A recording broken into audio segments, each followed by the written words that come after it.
I'm just sitting down being very cozy in my reading corner, complete with cozy pants, and I have here next to me all of the 5-star reads of 2024, and I thought we'd go through them and I'll talk about like why I gave these a 5-star, why I thought these books were the ones that just... I'm sure there is like this like, I don't know, template you're supposed to follow, like why do you give something a 2-star, why do you give something a 3-star. For me, a 5-star read is that 5-star feeling, and also a book that I keep thinking about, a book that I keep referring to, and a book that just...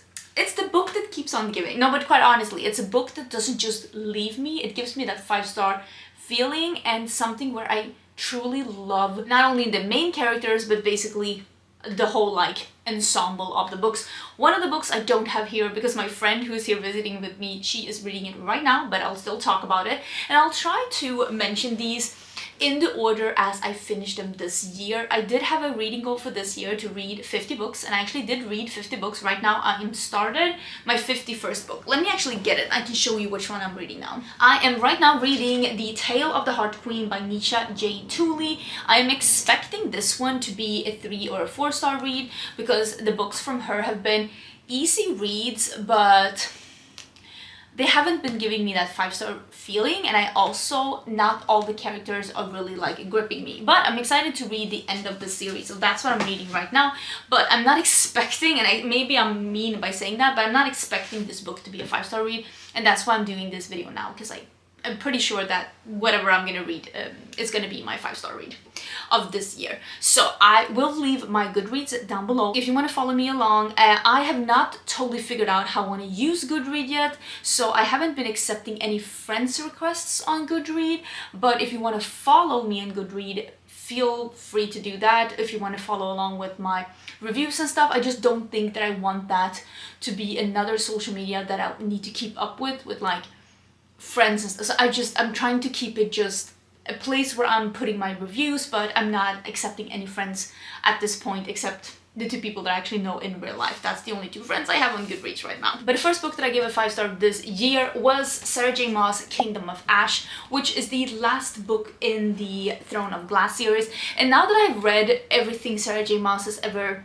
Nah, that's not true, but I've read the 3 main big series that she has released. The 3 that are famous, the 3 that are popular, which is Throne of Glass and A Court of Thorns and Roses, ACOTAR that people call it, and Crescent City. I like Throne of Glass the most because it is the most epic fantasy, and I feel like ACOTAR is a little bit more romance heavy, which I like too, because you're gonna see some of those books here. I did read those after, but I do love Throne of Glass the most. I did give a couple of those books a 5-star, even though some of them I read last year, but I will say these are really good. I loved the series, and of course I cannot tell you what Kingdom of Ash is about because this is the last book in the series.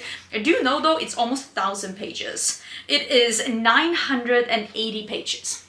That's that's how long my book is, and it is an epic story about the best characters, that because this is the strong suit of Sarah J. Maas. The thing that I think she does the most, she makes really good characters. She makes well-rounded, good characters that you really care about. Because I feel with some fantasy stories, some characters just become either annoying or people that you don't really care about, or you don't care whether or not they're succeeding because they're not people that you can like grasp. And I think with Sarah J. Maas, she writes unlikable characters in a likable way.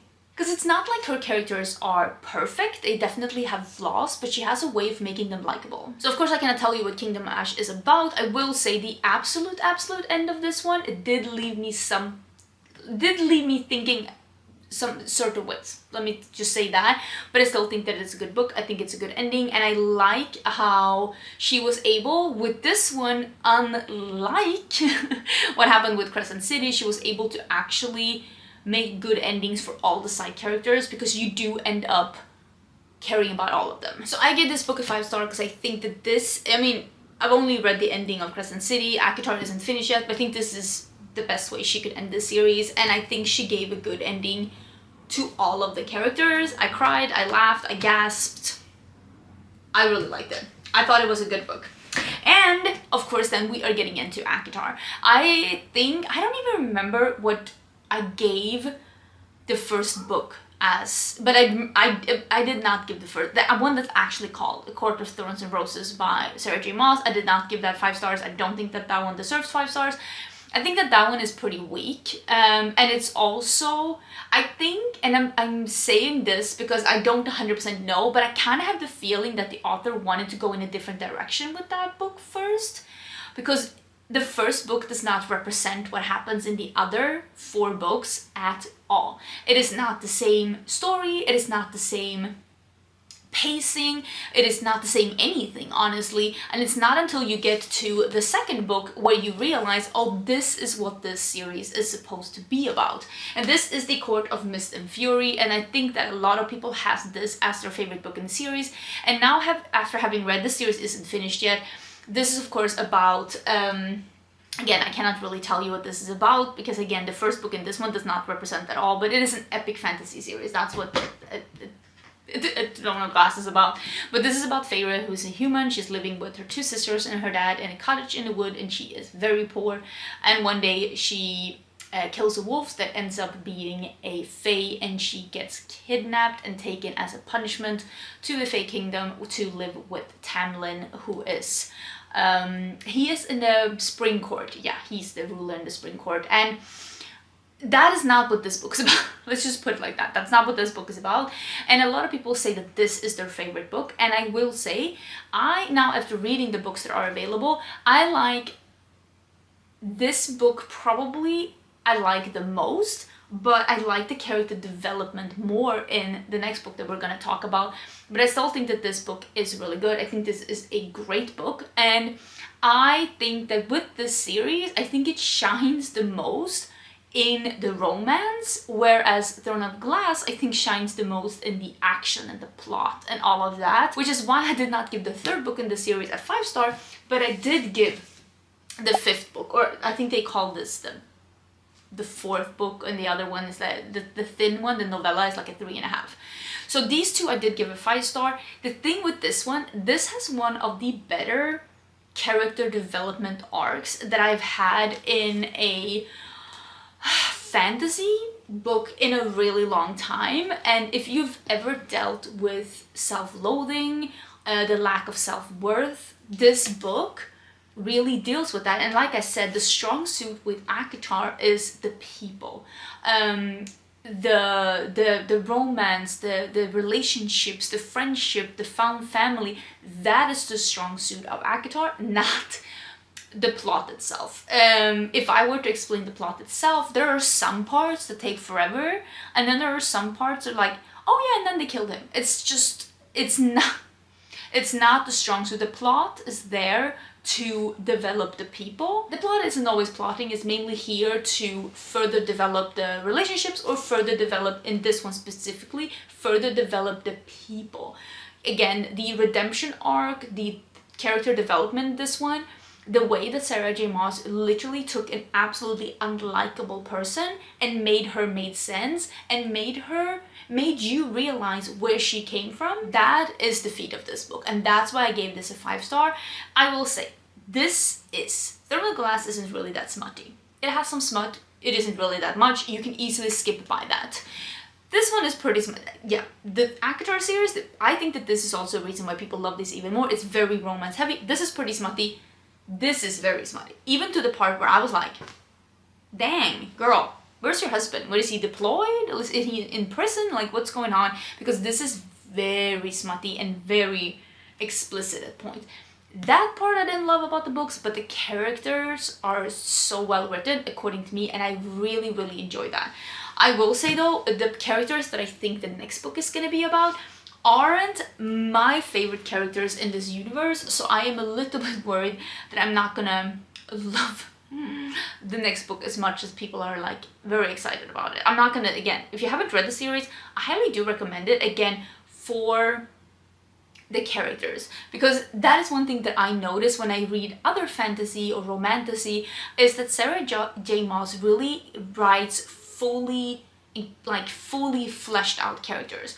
You see them in front of you. You hear their voices in front of you when you're reading. And there are some books here, not in this pile, but there are some books that I've read where if someone asked me, oh, so the main character, what are they about? How do they look? I don't know, because the author isn't as seamlessly putting that into the story, reminding you how they look, how they are, how they act, what. Because I do feel like in these books, even though sometimes the characters act annoyingly, at least they're staying in character. It is how the characters are. It is annoying that Bryce is never telling anyone about anything. Yes, it's super annoying that she doesn't trust anyone. It's super annoying that Nesta is just hating everyone, but at least it's in character. With some other books, I'm like, is that really how they would act? According to me, that's how I feel. The next book that I read that I was like, I thought that I was going to give this book a 3-star. I thought fully thought that the hype was not real. I thought that people were exaggerating. And that is The Fourth Wing. But I ate this book up. It is so good and I am so excited. This is about Violet Sorrengail, and her mother is the principal of a war college, should we call it that? And she is supposed to enlist on her, is it 20th birthday, 21st birthday, I think 20th, and she wants to be a scribe. All her life she wanted to be a scribe like her dad, but her mother is like, no, Sorrengails are dragon riders. You either make it or you don't. If you die, that's a shame, but you are a dragon rider. So she enlists her daughter as a dragon rider, and the story is about Violet basically just trying to survive, not being a fighter, not being used to being in that kind of violent situations, because this college, it's pretty violent, and in the background is this looming war, and there's been a rebellion, uprising that has been stamped down on, but there's still things going on in the background. And I will say this, I love reading in a school setting, and this really has the best of both worlds. And I also really like that they're like in their early 20s, because the guy that she meets, I think he's 24. It makes it a little bit more sense. I gotta say, I ate this up. The best part of this book is the dragons, the sarcastic dragons, the sassy dragons that talk back. Absolutely love it. There are some people that don't like this book, but I thought it was super hilarious and super enthralling, and I ate this up. I thought it was great. I loved it. Another book that I read that I have seen such mixed reviews on, but I gave it a 5-star.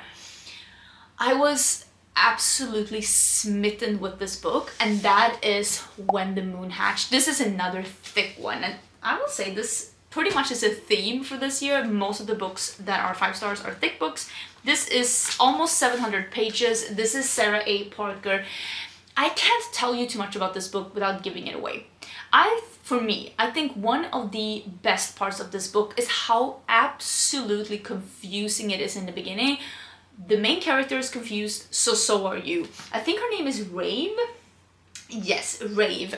She's an assassin, she accidentally gets caught, and when in prison, she makes friends with the prisoner, and that prisoner gets a visitor, and that visitor is Kane Vager, and the story just takes off from there. If I tell you what the story is about, I am giving away spoilers that I need you to experience for yourself, because there are going to be times in this book where you're like, what is going on?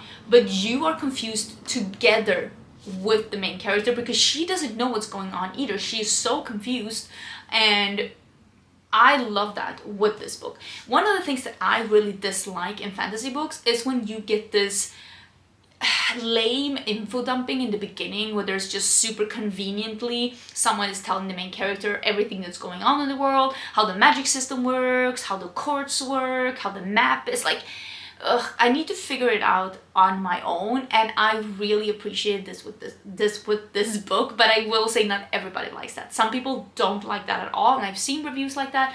I have seen reviews that say that this is too Sarah J. Maas, and I've seen some reviews say this is not enough Sarah J. Maas. This is a romantasy, but it's definitely heavy on the plot, and the romance part takes a little bit of the backstory, even though it is the romance is part of the big plot, but it doesn't lean too heavy on the romance to be the plot. Again, I don't want to give you spoilers, but it's such a beautiful book. I love the writing in this book. The writing in this book is a little bit more poetic. I absolutely love it. It has dragons, it has fae, it has a different kind of world and a different kind of magic system that I have never seen in any other fantasy book. And I just thought that this was such an new way of dealing with romantasy that I really appreciated. I did not think that, me personally, I love this, I give this a 5-star, but I don't think that this is very Sarah J. Maas, according to me. I don't think that that's what this is. I just think that this was beautiful. And I loved the character development in this one, that it's almost some parts going backwards, but not in a negative way. Like I said, she starts out being an assassin and she has this almost realization somewhere halfway through this book where she's like trying on different parts of her personality, being like, do I need to be this person? Are there other things that I would like to do? Would I like to settle down? And I love this trying different things out for size. I also, there's an element in this book about if you don't tell me, then I don't have to deal with it. You know, we've all had that friend that had a partner that was cheating on it. That's not what's going on in this one. And they're like, oh, I don't want to know. I don't want to know. And we have an element of that in this book where everybody knows what's going on, but the main character is just like, don't tell me, because if you tell me, I have to deal with it. But if I pretend that I don't know, I don't have to deal with it. And I also appreciate that when she's just not ready to deal with all of it. And there are so many things in this book that again stayed with me, that I kept thinking about. And next part is coming out in 2025 and I cannot wait to go back into this world, because it ended in a way where I'm like,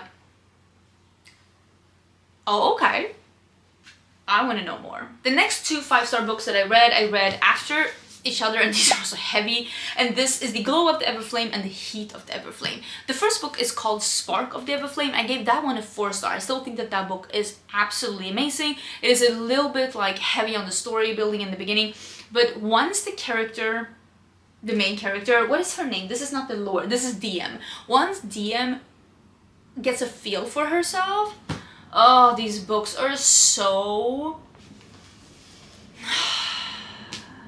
She is so strong and soft in all the right ways and strong in all the right ways and just fierce and fearless without being stupid and silly. You know, there are some female main characters where you're like, I understand where you're coming from, but this is just stupid. Let's not be stupid. DM is not stupid. DM is smart and I love it. These books are incredible and I cannot recommend them enough. I cannot tell you what, of course, book 2 and book 3 are about, but book 4 is coming out this year and I think it's going to be the final part. It is called Burn of the Everflame and I am dying to read the last part. These have now been traditionally published, but they have the same cover. Cannot recommend this series enough. The first book is about DM. She is a human. She's living in a human town in a world ruled by the Descendant. They're descended by gods and they are treating humans kind of poorly. She's living in poverty. Her mom is a healer and she's going in her mom's footsteps, and the book starts with her mom disappearing and her realizing that there might be some foul play involved. There might be some descendants. Her mom might be having some contact with the descendants and she's trying to figure out what's going on, while simultaneously realizing that her childhood boyfriend is part of the rebellion, and she's trying to be like, what thread should I pull on? Where do I need to go? Where does my loyalties really lie? And what do I really think? And again, it's her being fearless, but at the same time not being stupid. And I absolutely love these books, and I love what's happening at the end of book 1 to where it's taking us in these 2 books. And I was like cheering out loud. I'm crying, I'm cheering out loud, I'm kicking my feet. It's absolutely amazing. And I cannot recommend these books enough. I think they're absolutely amazing. Highly recommend them. Again, I will link all these things down below in case you are interested. But the first book I gave a 4-star. It's still a great book, but with the second and the third, mind was blown. Absolutely love both of them. Absolutely mind-blowing. The next book I want to talk about is the book that my friend has down below, which is Quicksilver. I absolutely love Quicksilver. It was one of those books, again, I think I read it in 2 days. I devoured that book. It is the epitome of entertaining. Absolutely loved it. Sarah's poor girl living in a town in a desert that is dealing with water shortages, and she is living with her brother. She's trying to take care of him. She's a thief, and the book starts with her stealing something that she really should not have been stealing. People telling her, you're never gonna get away with this. Turns out she's not getting away with it. She gets captured, brought to the palace, very heavily injured, and accidentally opens a portal to another world where Kingfisher comes through, grabs her to this other dimension, and it's about her just realizing stuff about herself, realizing stuff about her family, and realizing, you know, about her potential. Again, the magic system in this, where people are called alchemists and they can wield and just maneuver Quicksilver, this what the book is named after, just such an interesting magic system. And the realm that she's brought into is from the human realm into a Fae realm, and she's very confused because she has been told that Fae has been extinct for forever, basically. So it's all just put on its head, and it's really interesting also, like, you know, the court drama, the intrigue, and just a very well written and intriguing morally gray main male character that actually is morally gray and not morally black. There are explanations to a lot of things that are happening. The banter, the dialogue in this book is one of the best I've ever read. It is so incredibly entertaining, and the ending is just so gripping, and I cannot wait for part 2.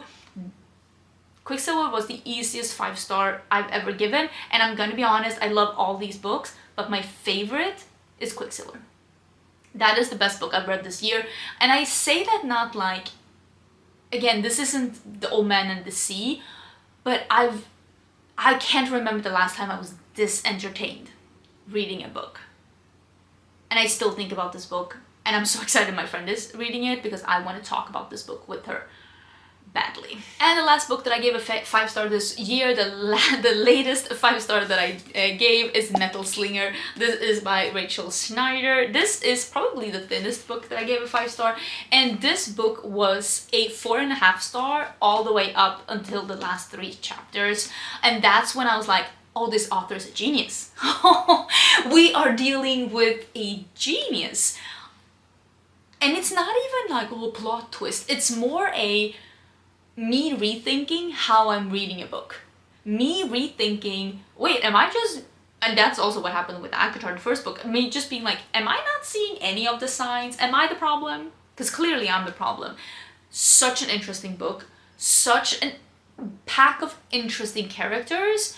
And also, like, this is one of those books, before the second part comes out, because this is Fire and Metal book 1, before the second book comes out, I need to reread this one, and I need to just be like, reading it, knowing what happens in the last 3 chapters, because I literally sat with my mouth open, I gasped, it was absolutely enthralling, and I still think about this book at least 3 times a week. Such a absolute enthralling book, and such a great book to just, again, have in the back of your mind of being like, wow, you got me, truly got me. Because yeah, I was reading the last 3 chapters when I was sitting in an airplane. I was literally at the edge of my seat on the airplane, gasped so loudly, the gentleman next to me asked me, are you okay? And I'm like, no, I am not okay. I will never be okay. I might never recover from this book. The third to last chapter I read 3 times, knowing fully well what the words were, but just thinking that they might change because I couldn't understand what I was reading. I was like, wait, what? Wait, what? It was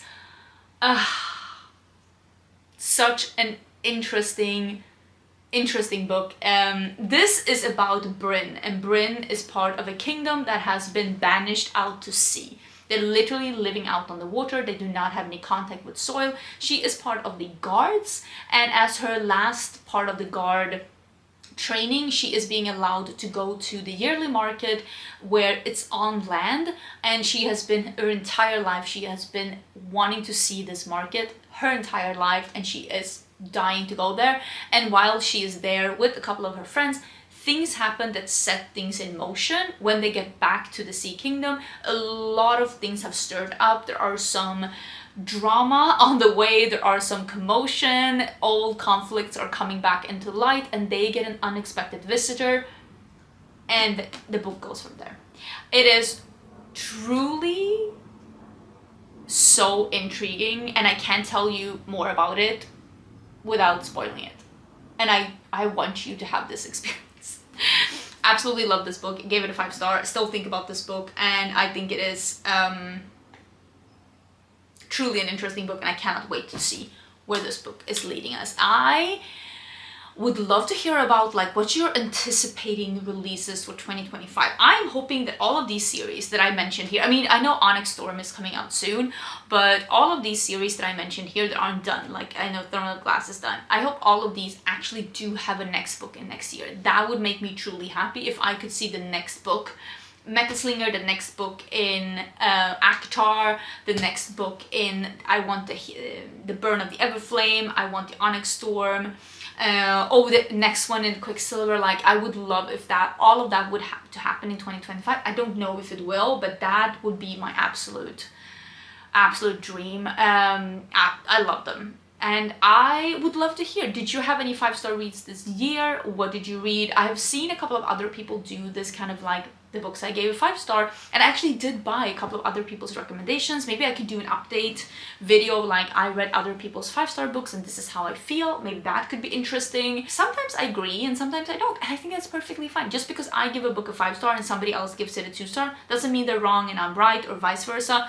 Just because somebody loves something and I thought it was meh, it doesn't mean anything. Sometimes it's about how you connect with the characters. Like I told you with the 5th book in the Akatar, I connected with that character. I could feel the struggle that was going on, and that's for me the main reason why I gave it a 5-star, because I connected with that character. If you don't, you might feel totally different. So I would love to hear your thoughts down below. Don't forget to subscribe before you leave, and I will see you very soon in my November and December reading wrap-up. All the books that I've read the last 2 months of the year. I have quite a few to go through with you and let you know my reviews. Bye!